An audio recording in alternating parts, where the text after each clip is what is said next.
5:30 மணிக்கு போனாருங்க. 6 மணிக்கு நான் போயிட்டு அந்த குளிக்கிட்ட போனேன்.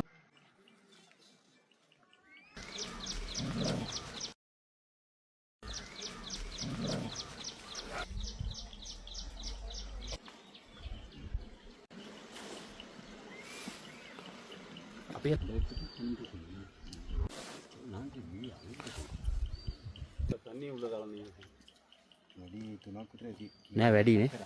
4ක් ඇති උඩටම පහට අයියේ වතුර පිරලා ඇති නේ තව.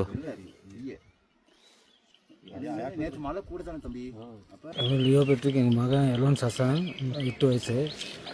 இப்போ நாங்கள் வீடு வசதி இல்லாதனால இந்த வீடு ஒன்று நாங்கள் கட்டிக்கிட்டு இருக்கோம். இன்னொரு வீட்டில் தான் இருக்கோம். அப்போ அந்த வீடு கொஞ்சம் தூரம். அப்போ நானும் எங்கள் மகனும் வந்து அங்கே வேலை செஞ்சுக்கிட்டு இருந்தோம். அப்போ 5:30 மணி டைம் ஆகணுன்னா மகனை வீட்டுக்கு போக சொல்லி சொன்னேன். இப்போ நான் உள்ளுக்கு எல்லாம் ஒதுங்க வச்சுட்டு வரக்குள்ளே வீட்டுக்கு போயிட்டாருன்னு நினச்சிருந்தேன். நம்ம வீட்டுக்கு டொய்லெட் போயிட்டு ஒன்று வெட்டியிருக்கோம்.